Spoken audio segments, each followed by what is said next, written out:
안녕하세요. 오만사입니다. 어떻게 이런 우연이 정말 기가 막히고 코가 막힙니다.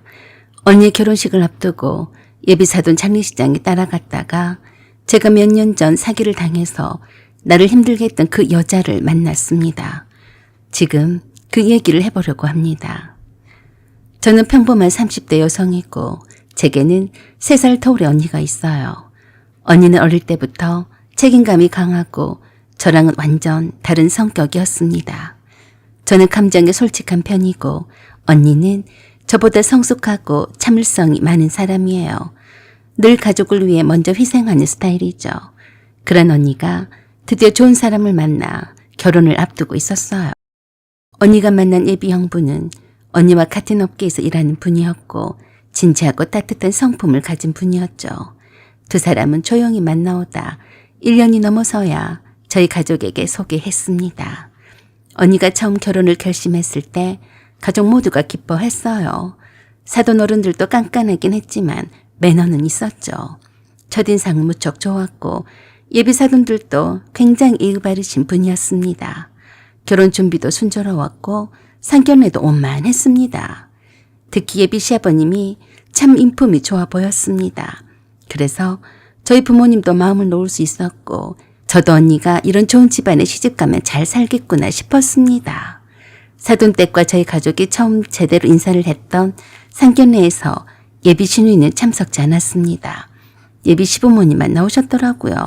언니의 예비 시아버님은 제게도 말을 잘 걸어주시더군요. 자매가 참 사이 좋아 보인다며 우리도 앞으로 이런 따뜻한 가족이 되자고 하시던 말이 생각이 납니다. 예비 형부한테는 여동생이 한 명 있었어요. 언니는 그 예비 시누이가 처음 만났을 때부터 뭔가 불편했다고 했습니다. 예비 시누이라는 여자는 언니에게 꽤 까탈스럽다고 했어요. 언니에게 일방적인 태도를 보일 때가 많았습니다. 우리 오빠가 너무 착해서 문제야. 그런 순둥이니까 이런 조건으로도 결혼하겠다고 하지. 그녀는 대놓고 언니를 무시하기까지 했대요. 그때마다 형부가 눈치를 주곤 했었는데 농담이에요. 웃자고 한 얘기예요. 라며 대충 얼버무리곤 했다고 하더라고요. 언니는 그럴 때마다 씁쓸한 표정을 지었지만 그래도 결혼이란 큰일을 망치고 싶지 않아 말없이 넘기곤 했어요. 저희도 그냥 저런 여동생 있나 보다 했는데요. 그런데 그게 다가 아니었습니다. 제게는 큰 상처가 하나 있었어요. 몇 년 전 전 온라인 쇼핑몰 창업을 준비하면서 디자인 프리랜서로 일하고 있었는데 그때 패션 쪽 인플루언서란 여자를 알게 되었습니다. 말투도 능숙하고 프레젠테이션도 그럴듯했어요. 브랜드를 론칭할 건데 제 디자인이 필요하다면서 처음에 소액으로 시작하자더니 어느 순간 제게 선결제를 요구했습니다. 이건 투자예요. 투자하지 않고 돈을 벌 수는 없어요. 수익 나면 배분하면 되니까 나를 믿고 해봐요. 제가 그때 그 여자를 믿고 가진 돈 7천만 원 가까이 털어서 주었습니다. 그런 후에 연락이 끊겼어요. 전화, 카톡, 메일 싹 다 모통이더라고요. 경찰서에도 가고 법률 상담도 받았지만 신분은 가짜, 이름도 가짜. 그 여자는 증발해버린 유령이나 마찬가지였어요. 제가 이런 일이 익숙치 않은 것을 믿기로 나를 상대로 사기쳐 먹었던 겁니다. 그것 때문에 얼마나 힘들었는지 모릅니다. 그렇게 맥없이 당한 제 자신이 너무 부끄럽고 속상하기만 했어요. 한동안 그 일 때문에 다른 일도 못하고 우울해했었어요. 그런 사실을 누구보다 언니가 내 맘처럼 속상해하고 나와 함께 경찰서에도 가서 신고도 하고 여러 가지 법률 상담을 받으러 다녔지만 헛수고였어요. 그 여자의 얼굴만 알 뿐이지 모든 것이 거짓이었으니까요. 참, 대한민국이 사기공화국이라고 하더니 이렇게 사람을 쉽게도 사기쳐먹는구나 싶었습니다. 사기를 친 인간들이 너무나 많아서 경찰서에 신고를 해도 경찰들도 일상이라서 그런지 별 수사할 의지도 갖고 있지 않았어요. 저 언니한테 그러더라고요. 아이고, 말도 마세요. 이런 사기 사건이 하루에만 한두 건이 아닙니다. 7천만 원은 사건도 아니에요. 3억을 날린 사람도 있고 1억은 보통이고요. 그런 큰 사건들이 너무나 많아서 인력 배당도 힘들어요. 그냥 그 돈 날렸다고 생각을 하세요. 피의자가 정확히 누구인지를 알아야 수사를 할 건데요. 이런 일은 그냥 본인이 안 당하는 방법밖에 없습니다. 이게 말이야, 방구야. 너무나 사건 사고가 많아서 이건 사건 사고도 아니라며 7천만 원 사기 사건은 일도 아니라고 했고 전세 사기며 더 큰 피해를 당한 사기 사건이 줄줄이 겹쳐 있어서 당장에 수사는 하겠지만 오래 걸릴 거라고 했습니다. 이러니까 대한민국의 사기 사건이 판치는구나 싶었어요. 잡히지 않으니까요. 경찰서에서는 형사사건으로 범인만 잡을 뿐이지 피해 보상은 개인적으로 민사재판을 통해서 해야 하는 것이라서 보통은 수년에 걸쳐서 민사재판을 통한 소송 비용이 돌려받을 돈보다 더 많이 들거나 실익이 없기 때문에 포기한다고들 하더라고요.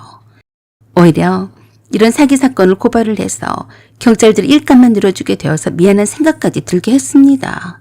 현실이 그러더라고요. 경찰들과 수사관들은 한정이 되어 있는데 사기 사건이나 보이스피싱으로 인한 피해 사례, 그리고 전세 사기 사건, 그리고 부모님의 이원도 없이 돌아가시게 되어서 한 형제가 자산을 가로채었다는 유산 상속 사기 사건까지 이런저런 사기 사건들을 동시에 수사를 해야 하는 자기네들의 고충을 경황이 없는 나와 언니 앞에서 늘어놓는 것을 보니 아, 이건 경찰서에 신고를 한다고 해서 해결된 문제가 아니겠구나 하는 생각을 하게 하더군요. 피해자가 특정되어 있지 않은 상태라서 소송 진행도 어려웠고 별 의지도 의욕도 없는 수사관들의 수사 진행 상황만 바라보고 있을 수가 없었어요. 법은 현실과 동떨어졌습니다. 빚 좋은 개살구였어요. 일반인들에게 법은 가까이 있지 않았습니다. 만약 내가 경찰청장의 딸이거나 국회의원의 자녀였거나 고위직 공무원이었다면 상황은 달라졌을 것 같아요. 인간적으로는 이해가 되었습니다. 그들의 하소연은 진심인 것 같았으니까요. 수사를 빨리 진행을 하지 못한 점을 강조를 하는 것을 보면 기대를 하지 말라는 뜻이었고 이런 일로 내가 수사가 왜 빨리 진행되지 않냐고 따지거나 민원을 넣지 말라는 미리 쓰는 약과도 같더군요. 큰 사건 위주로 먼저 수사를 진행한다는 방침이었어요. 7천만 원 사기 사건은 사건 축에도 안 된다고 하더라고요. 처음부터 조심성이 없이 사기를 당한 사람이 당해도 싸다는 뉘앙스로 들리더라고요. 직접적으로 그런 식으로 말한 건 아니었지만 종합을 해보면 그렇게 들렸습니다. 그래서 한 번 더 절망을 했었어요. 내가 내 상업을 관두고 바쁜 수사관 대신에 자료와 증거 수집을 위해서 수사를 하고 다녀야 하는지도 수십 번 고민을 했습니다만 이미 동남아든 어디든 도망갔을지도 모르고 신분증도 이름도 다 가짜였는데 수사관들의 수사 의지도 없는데 내가 무슨 수로 그 사기꾼 여자를 잡겠어요. 녹음이나 CCTV 영상도 없었는데요. 그 여자는 차도 가지고 다니지 않았고 저와 함께 사진도 찍지 않았고 SNS를 공유하지도 않았어요. 단지 문자와 카톡과 통화만 주고받았는데요. 그걸로는 부족하다고 하더라고요. 그것 때문에 우라통이 터져서 죽는 줄 알았습니다. 제대로 당하고 경찰서에 신고를 해도 경찰의 수사 의지가 없다 보니 더 화딱지가 나더라고요. 그런 과정을 언니가 내내 잘 알고 있었고 함께 속상해했어요.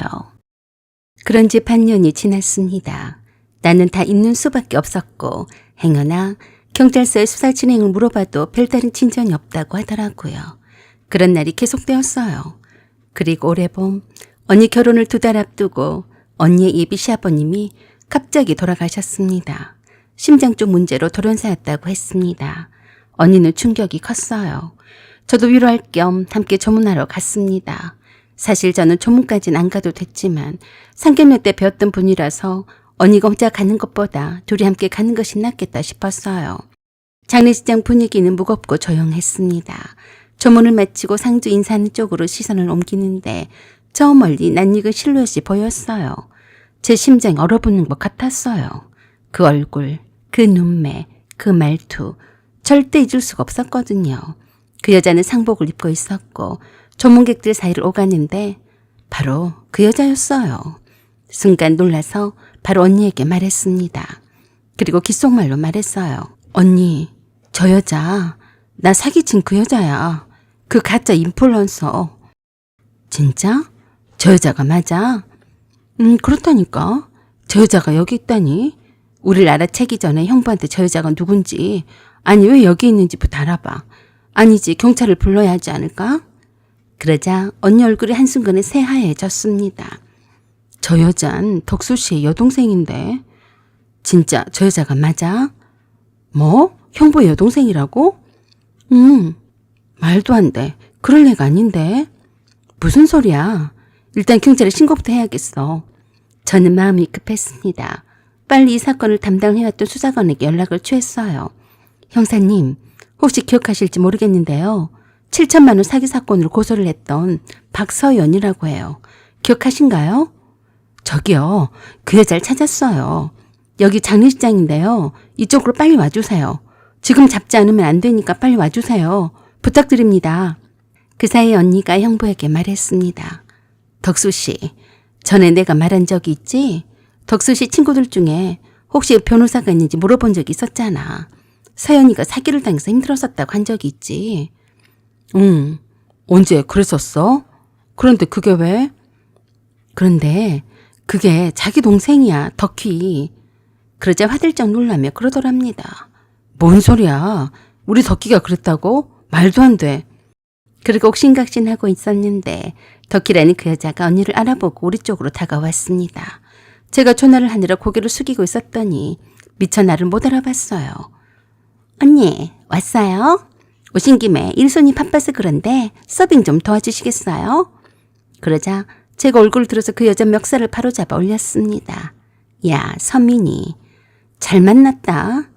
내 얼굴을 보자마자 역시나 제 발이 저렸는지 내가 마치 저승사자라도 된 듯이 놀라 자빠지더군요. 그 바람에 멱살을 잡은 내 소나기에서 빠져나가더니 냅다 도망쳤습니다. 기껏 도망친 곳이 유적실이었어요. 아마도 사람들 많은 곳에서 쪽이 팔릴까 싶어서 그랬는지 저를 그쪽으로 유도를 한 듯 싶었습니다. 내가 쫓아가서 들어갔더니 그러더라고요. 야, 네가 뭔 대기까지 와서 깽판을 치르고 그래? 적반하장도 입은 수지 어이가 없었어요. 뭐야? 네가 내 돈 갖고 튀어놓고 그런 말이 나오냐? 넌 오늘 나한테 죽은 목숨이야. 내 뒤로 언니와 형부가 얼른 따라왔습니다. 언니가 문을 안으로 잠그고 문 앞을 지켜섰어요. 만일에 도망 못 가게 하려고 그랬던 겁니다. 형부가 분명히 덕희란 그 여자에게 닥달을 했어요. 너 바른 대로 말해. 여기 이 사람은 내 처제가 될 사람이야. 너 또 사기 쳐먹은 거야? 그 말에 또 한 번 놀라 자빠졌어요. 뭐? 그럼 올케 언니의 동생이란 말이야? 그때 문 앞을 지키던 언니가 소리쳤습니다. 그래, 이 나쁜 년아. 나한텐 착한 척을 다 하더니 이런 사기꾼인 줄 모르고 깜빡 속아버렸네. 너 내 동생한테도 이런 식으로 사기쳤냐? 그러자 털썩 주저앉더라고요. 이젠 피의자가 특정이 되었으니 오도 가도 못하게 철창 신세가 되어버렸으니까요. 형부가 나와 언니에게 정식으로 덕희를 대신해서 사과를 했습니다. 내가 어떻게든지 7천만 원 다시 돌려줄 테니 고소를 취하해줘. 나를 봐서라도 부탁해. 라고 하자마자 덕희가 태세 전화를 했습니다. 갑자기 나와 언니 앞에 무릎을 꿇고 싹싹 빌더라고요. 내가 그런 사기에 또 한 번 당하면 사람이 아니었죠. 내가 잘못했어. 돈은 돌려줄게. 그래도 나는 언니 신의가 될 사람이잖아. 한 번만 용서해줘. 내가 사람을 잘못 보고 그런 거야. 다시는 안 그래. 그래서 내가 그랬어요. 돈부터 내놓고 말을 해. 지금 당장 돈부터 이체를 해. 그렇지 않으면 장례식이고 뭐고 여기 온 사람들 앞에서 너네 집 식구들 전부 다 우세를 당할 줄 알아. 당장 안 내놔? 그러자 그 상황에서도 사기를 치더라고요. 지금 그 돈이 어디에 있겠어. 지금 내 수중에 지갑도 없는데. 그래서 내가 완전 열이 받아서 밖으로 나가서 장례식에 온 사람들을 향해서 외쳤습니다.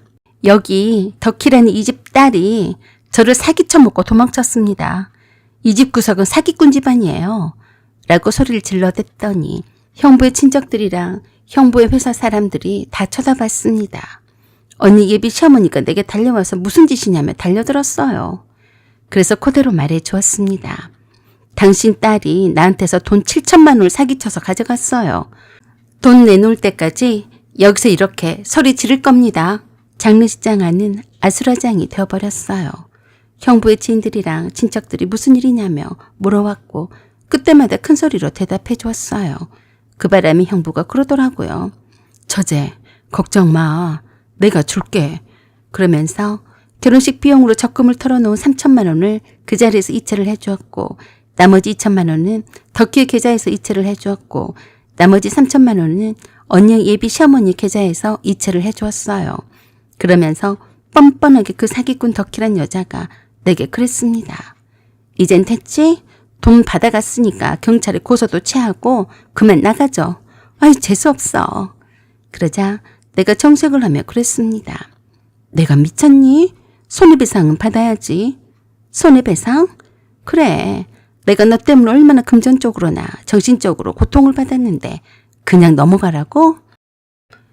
1,000만 원 더 얹혀줬잖아. 얼마면 되겠어? 전혀 반성의 기미가 보이지 않더라고요. 그걸 보고 있던 언니가 더 화딱지가 나서 그랬어요. 손해배상?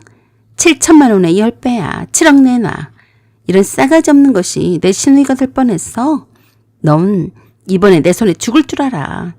내 동생이 너 때문에 얼마나 일도 못하고 힘들었는데 넌 내가 가만 안 둬. 그 말을 들은 언니의 예비 시누이인 진짜 이름은 덕기란 여자가 그랬어요.